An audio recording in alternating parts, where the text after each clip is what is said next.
안녕하세요. 영 끊고 살다가 갑자기 나타난 시부모님과 그런 시부모님의 사랑에 목마른 남편의 장단을 맞춰줄 수 없어 이혼한 30대 여성입니다. 남편하고는 오랫동안 아는 사이로 지냈습니다. 그러다 제 나이 29, 남편 나이 28에 무슨 바람이 불었던 건지 갑자기 남편이 저한테 들이대기 시작했어요. 그전까지는 연락이나 가끔 주고받았지 차 한 잔 따로 마셔본 적도 없었으면서 말이죠. 아무튼 남들 다 하는 연애 나도 한번 해보자는 비교적 가벼운 마음으로 만나기 시작했네요. 그런데 사귄 지 2년쯤 되었을 때 아이가 생겼습니다. 지금이야 눈에 넣어도 아프지 않을 딸아이이고 아이의 존재에 감사한 마음뿐이지만 그 당시에는 얼마나 당혹스럽던지. 남편은 처음부터 저랑 결혼할 생각이었다며 좋아했지만 저는 혼란스러운 마음이 컸어요. 게다가 기뻐하는 남편의 반응과 달리 시댁에서 보인 반응은 차갑기 그지 없었습니다. 여자가 몸가짐을 어떻게 하고 다녔으면 그렇게 애가 쉽게 생기냐는 충격적인 발언도 서슴지 않으셨죠. 그리고 제가 남편보다 1살 연상이라는 사실도 마음에 안 든다 하셨어요. 여자 나이가 많아서 멀쩡한 애나 나오겠냐 하시면서요. 그래서 결국 임신 사실을 알고 2달쯤 됐을 때 남편에게 제가 아이는 지우겠다고 헤어지자고 했습니다. 그런데 남편이 제발 자기만 믿고 따라와 줄 수는 없겠냐며 제 앞에서 무릎을 꿇고 엉엉 울더라고요.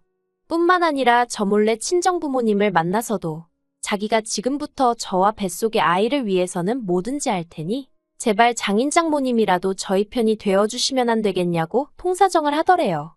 그래서 결국 시부모님의 반대에도 불구하고 저희는 부부의 연을 맺었습니다. 참고로 어머님은 식장의 끝끝내 모습을 보이지도 않으셨고요.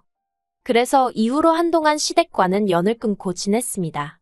저희가 신혼여행에서 돌아와 시댁에 인사를 드리러 갔을 때도 문전박대를 하셨고 아이 출산이 임박하여 연락을 드렸을 때도 관심 없다 하셨으니까요. 그리고 매번 그런 상황을 맞닥뜨리니 어느 순간부턴 더 이상 뭘 어떻게 얼마나 노력을 해야 할지 모르겠대요. 그래서 솔직히 언젠가부턴 에라 모르겠다 될 대로 되겠지 않은 심정으로 내버려뒀습니다.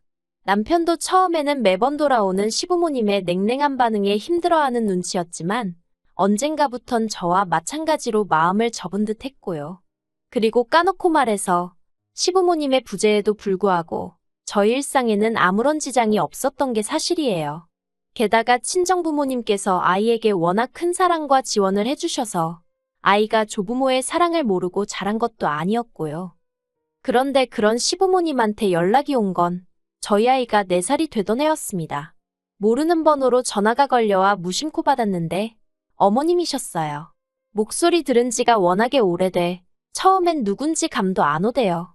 그런데 어머님이 스스로 누구누구 엄마라고 소리를 빽 지르시고 나서야 아 어머님이시구나 싶었죠. 사실 살면서 어머님 아버님 생각을 많이 자주 한 것은 아니었지만 우연이라도 마주치게 되면 어떻게 첫마디를 건네야 할까 하고 이런저런 상상을 가끔 하곤 했었는데 갑자기 어머님과 이야기를 나누게 되니 그간의 생각들은 온데간데 없이 사라지고 순간 정신이 멍해지는 듯 했습니다. 하지만 이내 잘 지내셨냐 어쩐 일로 연락을 다 주셨냐 물었네요. 어머님의 목소리는 긴장은커녕 예전과 다름없이 날카롭고 냉랭했습니다. 그리고 꺼내신 첫 마디가 먹고 살만하냐는 거였어요. 당시 저희 남편은 친정아버지 회사에서 일을 배우고 있었고 저는 프리랜서 작가로 일했거든요. 벌이는 둘이 먹고 사는 데는 충분한 수준이었고요. 그래서 제가 나쁘지 않아요라고 대답을 했더니 어머님은 잘났다 하시며 빈정거리시는 거예요. 정말 변한 게 하나도 없으셨지요. 그리고 며칠 뒤 어머님한테 또다시 연락이 왔습니다. 그리고 그 내용은 간단명료했어요. 이제껏 아주버님이 생활비를 주셨는데 이제 못 준다고 하니 저희더러 내놓으라고요. 지난 몇 년 동안 형 혼자 자식 노릇하느라 고생했으니 이젠 네가 좀 해야 하지 않겠냐는 거였죠. 남편은 마음이 복잡해 보였습니다. 몇 년 만에 연락을 해온 시부모님이 고작 돈 때문에 연락을 했다는 사실에 충격을 받은 것 같기도 했고 한편으론 그런 시부모님이 안쓰러운 모양이었어요. 하지만 제가 무슨 말을 어떻게 해줘야 할지 도통 감이 오질 않았습니다. 아무 일도 없었던 듯이 어머님과 웃으며 잘 지낼 자신도 없었고 심란해하는 남편을 달래줄 만큼 제가 통이 큰 사람도 아니었거든요.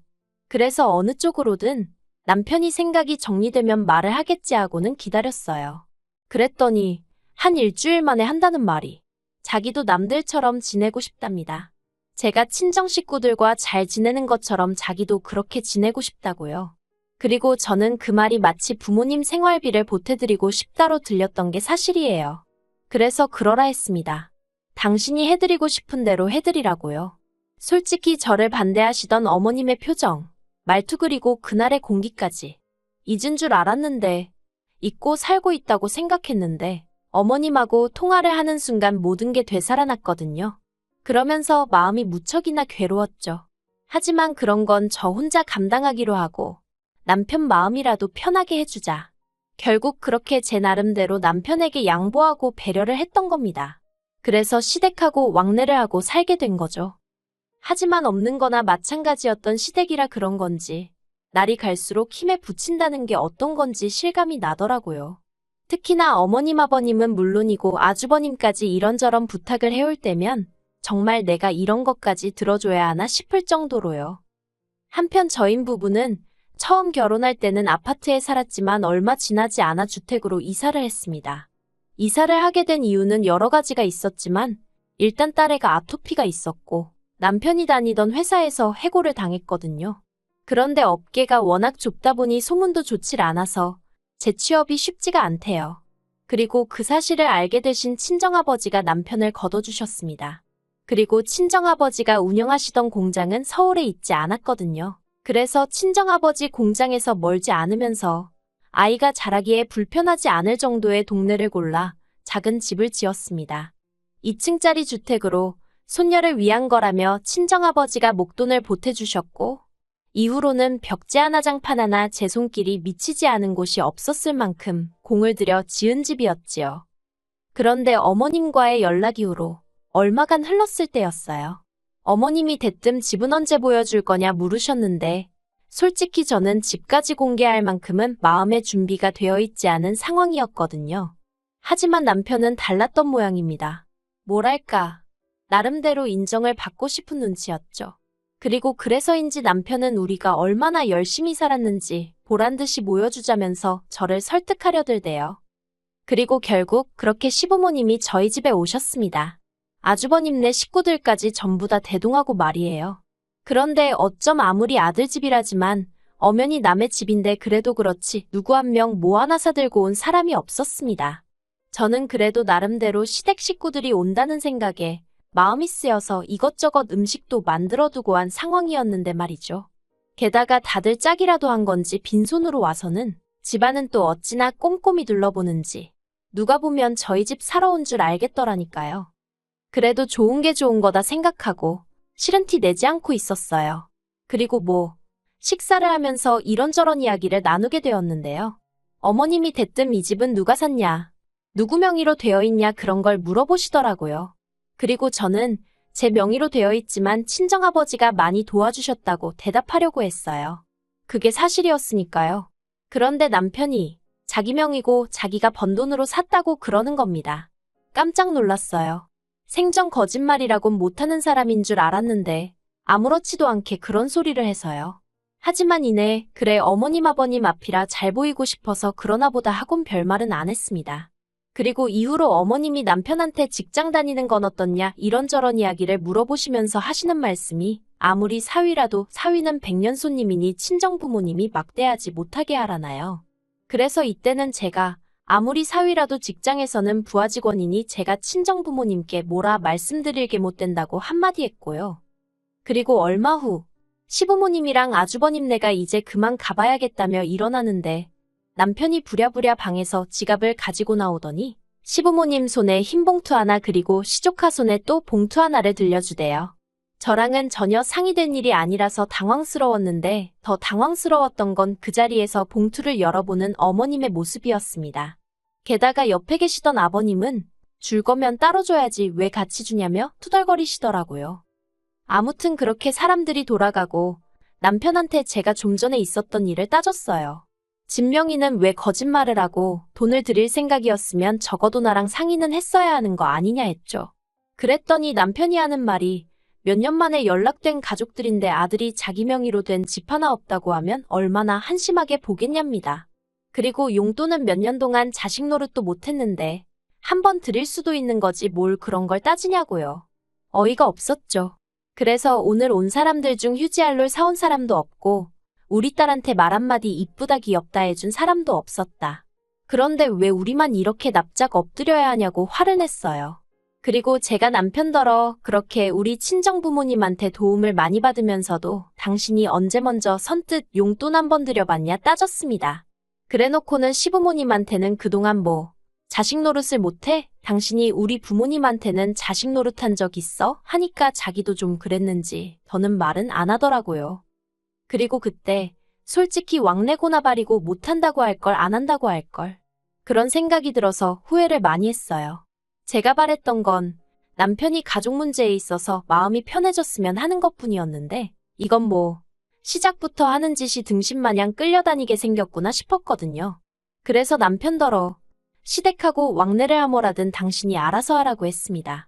나는 사람들이 말하는 며느리돌이 딱 거기까지만 하겠다 했죠. 그래서 이후로 1년은 시부모님 생신이나 명절처럼 나름대로 제 얼굴을 비춰야 하는 때가 아니면 남편만 보내고 그랬어요. 그리고 이것도 나름대로 서운했던 게 그런 와중에도 절대로 남편한테 애라도 데려오란 말씀을 안 하셨다는 겁니다. 며느리는 미워도 손녀는 예뻐해 주셔야 하는 거 아닌가요? 그래도 당신들 핏줄인데 말이에요. 그런데 정말 시쳇말로 얄짤없으시대요. 그러니 더더욱 시부모님에 대한 마음이 안 좋아졌던 게 사실입니다. 그런데 이런 와중에 정말 저희 시부모님이 생각이 없으신 건지 속이 없으신 건지 기도 한 차는 말씀을 하시더라고요. 얼마 안 있으면 당신들 사시는 집 전세 계약이 끝나는데 그러면 저희랑 같이 살아야겠다고 남편한테 그러시더랍니다. 그리고 남편은 이 이야기를 전하면서 2층에 방 하나 남으니까 거기로 오시라고 하면 어떨까 하는데 이건 뭐 어이가 없는 정도가 아니라 당장에라도 입에서 쌍욕이 튀어나올 것 같더라니까요. 그래서 제가 오시긴 어디로 쉬냐고 안 된다고 했어요. 내가 딱 기본만 하겠다고 하지 않았냐고 그런데 무슨 앞가냐고 그렇게 못한다 했죠. 그랬더니 남편이 그러면 어떡하냐는 거예요.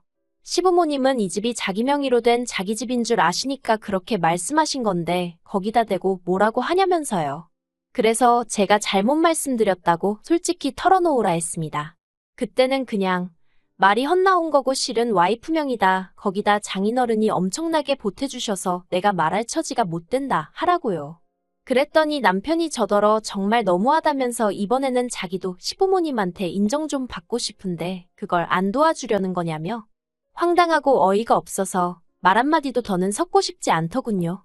그래서 너는 떠들어라 나는 모르겠다 하고 먼저 자리에서 일어났습니다. 그리고는 딱 한마디만 덧붙였어요. 어머님 아버님이 여기 이사 들어오시는 날이 당신이랑 나랑 이혼도장 찍는 날인 줄 알라고요. 그런데 남편은 제 말을 귓등으로 들은 건지 올 4월이었습니다. 그 무렵에는 어쩔 수 없이 일 때문에 서울에 나갔다 와야 하는 상황이 몇 번 있었거든요. 그리고 그날도 일 때문에 이른 아침부터 점심 무렵까지 서울에서 약속이 빼곡히 차 있었어요. 그래서 딸애는 전날 친정어머니께 맡기고 새벽 5시 반에 집을 나섰죠. 그런데 점심 약속이 캔슬이 되면서 생각보다 일찍 일정이 마무리되었습니다. 일에 시달려서인지 오로지 빨리 집에 가고 싶은 마음뿐이라 평소라면 바깥 구경도 할 겸 버스를 탈 건데 택시를 탔어요. 그리고 거의 집에 다 도착했을 때쯤 저는 생각지도 못한 광경을 보게 되었습니다.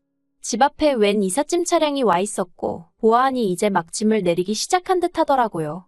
그리고 그 앞에는 뭔가를 지시하는 저희 남편과 시부모님이 계셨죠.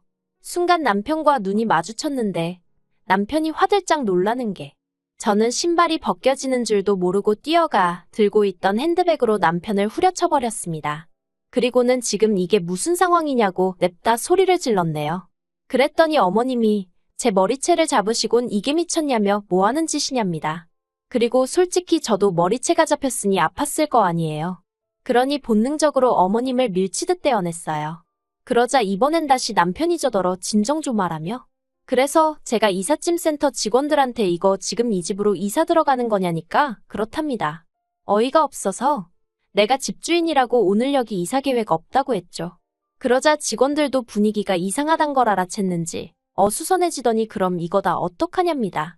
그래서 가지고 온 주소로 돌려보내던지 알아서 하라고 했어요. 아무튼 내 집에는 못 들인다고요. 그리고는 남편더러 내 말이 우습냐고 했습니다. 어머님 아버님 모시고 오는 날 이혼이라고 하는 게 농담인 줄 알았냐고요. 그런데 그런 상황 속에서도 어머님은 저더러 네가 뭔데 내 아들 집에 내가 들어간다는데 난리냐며 저더러 꺼지라는 거예요. 그래서 제가 어머님더러 아드님이 말 안 하더냐고 이 집 제 집이라 했어요. 저희 친정아버지가 무지막지하게 도와주셔서 산 제 집이라고요.